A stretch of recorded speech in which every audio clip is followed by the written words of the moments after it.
وطن سے چلا تھا، ایک محبت کرنے والا جب ایک کاغذ لکھ کر کے آقا کی بارگاہ میں لے کر کے چلا تھا تو بہت سارے راستوں میں رکاوٹیں آئیں، اس نے ہر ایک رکاوٹ کو پیچھے چھوڑ دیا، آقا کی بارگاہ میں جانے کی کوشش کی۔ آپ نے بھی سنا ہوگا ایک عاشق ہے جن کا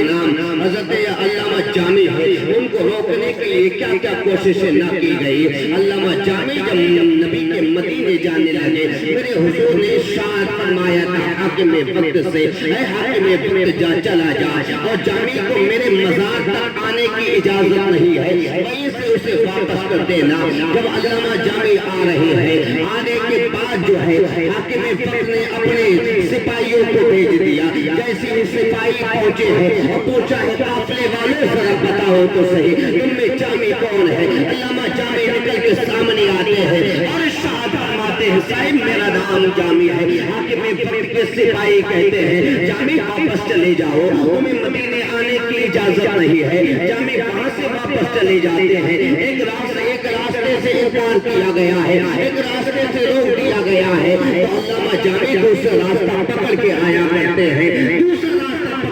رہے ہیں، لیکن اب آنے کا طریقہ بدل گیا ہے، آنے کا انداز بدل گیا ہے۔ جس طرح پہلے آ رہے تھے اب اس طرح نہیں آ رہے، پہلے تو انسان کے قافلے کے ساتھ آ رہے تھے، پہلے تو اپنے قدموں سے چل کے آ رہے تھے، لیکن جو اب راستہ تبدیل کیا ہے، جو اب راستہ بدلا ہے، تو اب انسانوں کے ساتھ نہیں بلکہ بکریوں کے ریوڑ میں چھپتے چھپاتے آ رہے ہیں۔ جس طرح بکریاں چلا کرتی ہیں اس طرح اپنے ہاتھ رکھ دیے ہیں،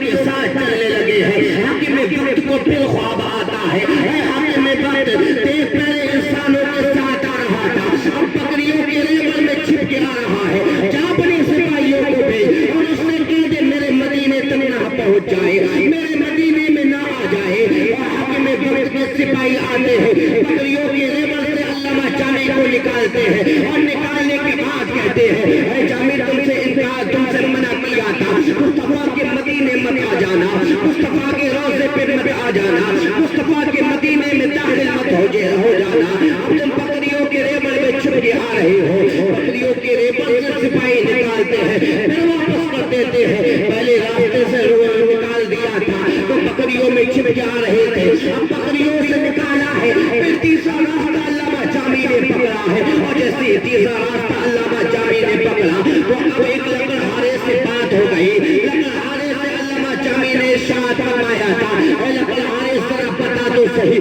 مصطفیٰ کے مدینے میں لے جانے کا کیا لے گا، مصطفیٰ کے مدینے میں لے جا کر کے چھوڑے گا تو کتنا لے گا۔ اس لکڑہارے سے بات پوری ہو گئی۔ لکڑہارے نے کہا تھا اے علامہ جامی میں زمین پہ اپنی لکڑی رکھ دیتا ہوں، ان لکڑیوں کے اوپر تم سو جاؤ، پھر تمہارے اوپر پھر میں لکڑی رکھ دوں گا، اس کے بعد میں ایک گٹھری باندھ لوں گا، اور جب یہ گٹھری باندھ کر کے میں اپنے سر پہ رکھوں گا تب تمہیں لے جا کر کے مصطفیٰ کے مدینے کے اندر چھوڑ دوں گا۔ وہ علامہ جامی کو اسی طرح باندھا اس لکڑہارے نے، اپنے سر پہ رکھا ہے اس لکڑی کے گٹھرے کو، رکھنے کے بعد مصطفیٰ کے مدینے کی جانب چلنے لگا، اور جیسے مصطفیٰ کے مدینے کی جانب کچھ دور بڑا تھا کہ حاکم وقت کے سپاہی پھر آ جاتے ہیں، آنے کے بعد جو ہے اس لکڑہارے کے سر سے لکڑیوں کی گٹھری اترواتے ہیں، علامہ جامی کو لکڑیوں سے باہر کرتے ہیں۔ اس کے بعد حاکم وقت نے علامہ جامی کو پکڑا اور قید خانے میں ڈال دیا، اور جیسے قید خانے میں ڈالا ہے پھر مصطفیٰ حاکم وقت کے خواب میں آ جاتے ہیں، اور جیسے حاکم وقت کے خواب میں آئے ہیں مصطفیٰ تو اب کیا تھا، میرے مصطفیٰ کے چہرے مبارک کا، میرے مصطفیٰ کے چہرے مبارک پر غصے کے آثار نظر آ رہے تھے، میرے حضور کا چہرہ سرخ تھا۔ جب اس وقت حاکم وقت نے کہا تھا یا رسول اللہ کیا خطا ہو گئی، آپ ناراض ہو گئے ہو، کیا غلطی ہو گئی ہے، آپ مجھ سے ناراض ہو۔ میرے حضور نے ارشاد فرمایا تھا اے حاکم وقت تجھے کہا تھا کہ علامہ جامی کو مدینے مت آنے دینا، واپس کر دینا، لیکن تجھ سے یہ کس نے کہہ دیا کہ علامہ جامی کو اٹھا کر کے جیل میں ڈال دیا جائے، تجھ سے یہ کس نے کہہ دیا اسے قیدی بنا لیا جائے، اسے قید خانے میں ڈال دیا جائے۔ اس وقت دور